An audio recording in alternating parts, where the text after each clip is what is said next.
नमस्कार। मैं प्रोफेसर मीना श्रीवास्तव, शासकीय कमला राजा कन्या स्नातकोत्तर महाविद्यालय ग्वालियर में इतिहास विषय की प्राध्यापक एवं विभागाध्यक्ष हूँ। आज हम आपसे बात करेंगे ग्वालियर के मान मंदिर या राजा मानसिंह तोमर के महल के संबंध में। इसके अंतर्गत हम आपको ऐतिहासिक परिचय, स्थापत्य की विशेषताएं, वर्तमान संरक्षण की स्थिति, संरक्षण संवर्धन हेतु सुझाव और निष्कर्ष की बात करेंगे। तो चलिए हम बात करते हैं मान मंदिर का निर्माण किसने करवाया था। मान मंदिर का निर्माण राजा मानसिंह तोमर ने करवाया था। अतः मानसिंह तोमर का ऐतिहासिक परिचय जानना हम सभी के लिए आवश्यक हो जाता है। ग्वालियर के राजा मानसिंह तोमर का शासनकाल लगभग 1486 से लेकर के 1516 ईस्वी तक रहा था।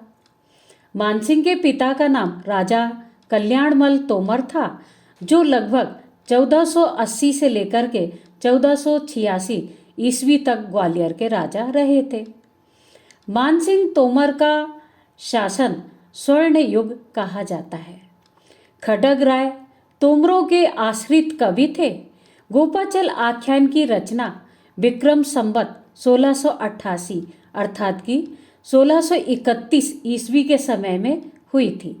इसमें मानसिंह के संबंध में खड्ग राय ने लिखा है कि तिनके मान सिंह भये मान, तिनके मान सिंह भये मान, तासम भयो न राजा भान। तेज तपो तनु 11 ईश, छत्र धरन को नयो न शीस। राजा को जो राजा भान, जैसे मध्य लोक पे भान। मानसिंह तोमर का दिल्ली के सुल्तानों के साथ संघर्ष हुआ था। मानसिंह और बहलोल लोदी के मध्य संघर्ष 1488-89 ईस्वी के समय में यह संघर्ष चला था, परंतु जुलाई 1489 ईस्वी में बहलोल लोदी की मृत्यु हो गई और इस कारण से यह संघर्ष यहीं पर समाप्त हो गया। मानसिंह का सिकंदर लोदी के साथ में संघर्ष, इसका कारण था मानसिंह ने सिकंदर के विद्रोहियों को शरण प्रदान की थी और ये विद्रोही थे सईद खां, बाबू खां एवं पटियाली के चौहान राजा गणेश आदि। मानसिंह ने संधि हेतु प्रयास किए और उन्होंने उन विद्रोहियों को अपने ग्वालियर से निकाल भी दिया था, परंतु उसके बाद भी कुछ समय तक तो युद्ध टल गया, परंतु आगे चल कर के पुनः युद्ध हुआ। जौरा ग्राम के निकट युद्ध हुआ था ये, और सिकंदर लोदी हार गया था इस युद्ध में और उसे पराजित होकर के वापस जाना पड़ा था, परंतु इसके बाद भी उसका कहना यह था कि मैं जीत करके वापस आया हूँ। मार्च 1501 ईस्वी में सिकंदर ने धौलपुर पर आक्रमण किया और धौलपुर का जो शासक था, सरदार था, उसका नाम था मानिक देव, जो कि ग्वालियर के राजा मानसिंह तोमर के अधीन था, उनका करत सामंत था। तो इस कारण से वह मानसिंह के पास मदद के लिए आ गया। अतः मानसिंह तोमर ने अपने पुत्र राजकुमार विक्रमादित्य को संधि के लिए सिकंदर लोदी के पास भेजा और दोनों के बीच में समझौता हो गया। इस प्रकार से कुछ समय के लिए शांति स्थापित हो गई थी। राजा मानसिंह का इब्राहिम लोदी के साथ भी संघर्ष हुआ था। इब्राहिम लोदी 21 नवंबर को सुल्तान बना और उसके बाद उसने ग्वालियर का घेरा डाला। तभी मानसिंह की मृत्यु 1516 ईस्वी के समय में हो गई थी। अब मानसिंह का पुत्र विक्रमादित्य तोमर राजा बना। 1523 ईस्वी में विक्रमादित्य को इब्राहिम लोदी ने पराजित कर दिया था और ग्वालियर के किले पर अपना अधिकार कर लिया। इसके साथ ही शमशाबाद की जागीर विक्रमादित्य तोमर को इब्राहिम लोदी ने दे दी थी। खड्ग राय ने अपने गोपाचल आख्यान में इसका वर्णन करते हुए लिखा है कि सोनरप अपनो चाकर कियो, सोनरप अपनो चाकर कियो, शमशाबाद परगना दियो। गढ़ ऊपर लोदी को राज, उतरो विक्रम नृप को साज। इस तरह से तोमरों का शासन 1523 ईस्वी में पूर्ण रूप से ग्वालियर किले से समाप्त हो गया था। मान मंदिर या महल की स्थापत्य की विशेषता बताते हुए हम यह कहना चाहेंगे कि मान मंदिर का निर्माण मानसिंह तोमर ने अपने रहने के लिए 16वीं शताब्दी के प्रारंभ में करवाया था। यह एक भव्य महल है जो ग्वालियर के किले पर निर्मित किया गया है। महल का निर्माण करने के लिए इसका पहला पत्थर 26 दिन में तराश कर तैयार किया गया था और 27वें दिन ज्योतिष शास्त्र के अनुसार शुभ दिन पूर्णिमा के मुहूर्त में उस पत्थर को ब्राह्मणों की उपस्थिति में शिलान्यास किया गया। इस प्रकार से मान मंदिर का निर्माण आरंभ हुआ था।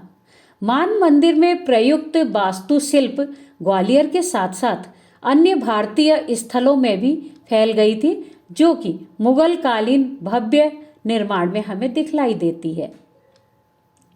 अब हम बात करेंगे मान मंदिर महल की मुख्य विशेषताएं क्या थी।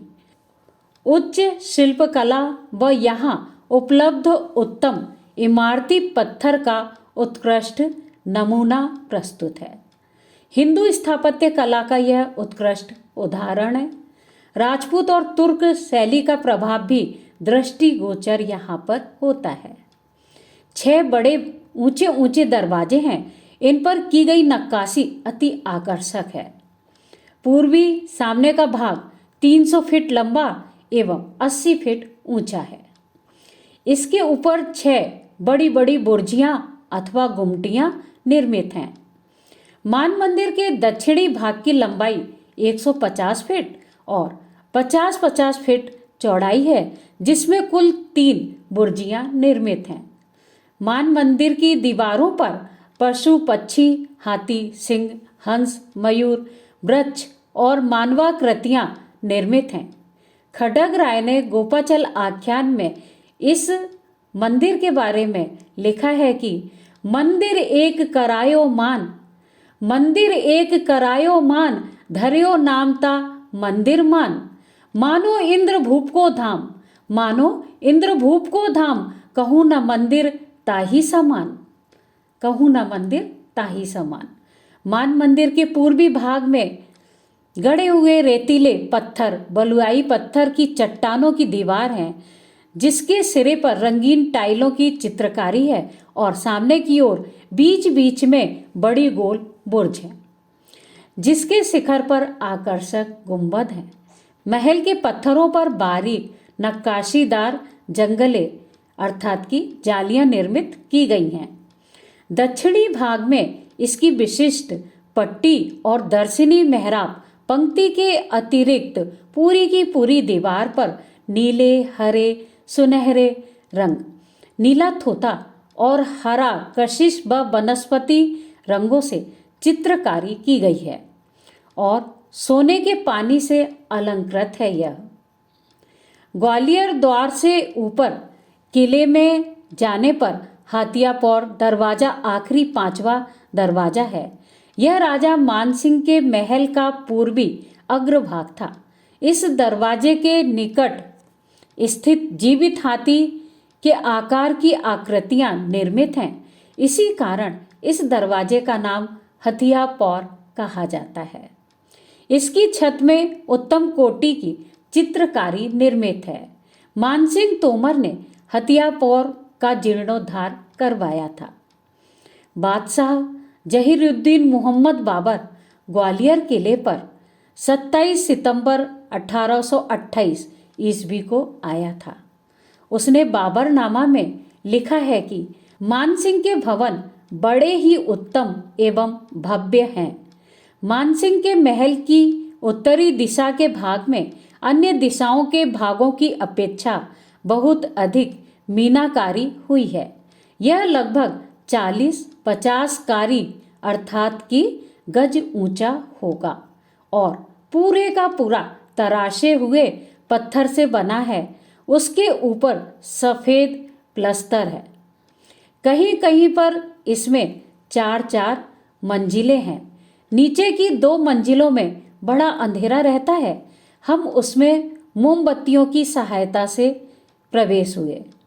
इस भवन के प्रत्येक कोण में 5 गुम्मद हैं। इन गुम्मदों पर मुलम्मा अर्थात कि पानी चढ़ाया हुआ किया हुआ तांबा चढ़ा है। दीवार के बाहरी भाग पर रंगीन टाइल का काम है। हरी टाइलों के चारों ओर केले के वृक्ष दिखाए गए हैं। पूर्वी कोण के बुर्ज की ओर हाथी पॉल है। पॉल को यहाँ हाथी कहा जाता है और द्वार को पुल। इसके फाटक पर एक हाथी की 2 महाबतों सहित मूर्ति रखी हुई है, अर्थात कि निर्मित है। सबसे नीचे की मंजिल में एक खिड़की है जो इस हाथी की तरफ है और यहाँ से इसका निकटतम दृश्य दिखलाई देता है। जिन गुणों का उल्लेख किया जा चुका है वे भवन के उच्चतम भाग में हैं। दूसरी मंजिल के कमरे एक प्रकार से धसे हुए हैं। यह तत्कालीन भारतीय पद्धति का परिचायक बहुत ही सुंदर महल है। चलिए अब हम बात करते हैं वर्तमान संरक्षण की स्थिति के संबंध में। तो मान मंदिर भारतीय सरकार के पुरातत्व विभाग के संरक्षण में है। यहाँ अनेक सरकारी कर्मचारी और अधिकारी नियुक्त हैं, जिसके कारण यह पूर्ण रूप से संरक्षित है। आवश्यकता होने पर समय समय पर संरक्षण संबंधी कार्य सरकारी नियमानुसार किए जाते हैं। अब हम बात करेंगे संरक्षण एवं संवर्धन हेतु सुझाव। चूंकि यह महल सरकारी पुरातत्व विभाग के अधीन है, अतः पूर्णतः संरक्षित और संवर्धित है। अंत में हम निष्कर्ष रूप से कह सकते हैं कि मान मंदिर का संपूर्ण अध्ययन करने के उपरांत यह कहा जा सकता है कि इस महल का निर्माण मानसिंह तोमर ने स्वयं के रहने के लिए किया था और इसकी दीवारें नीली टाइलों से बहुत ही सुंदर पशु पक्षियों की आकृति से बनवाई गई थी, जो कि अनायास ही ग्वालियर आने वाले पर्यटकों का हृदय अपनी ओर आकर्षित करती है। ग्वालियर की अपनी पहचान मान मंदिर के महल के कारण ही विशिष्ट रूप से जानी गई है।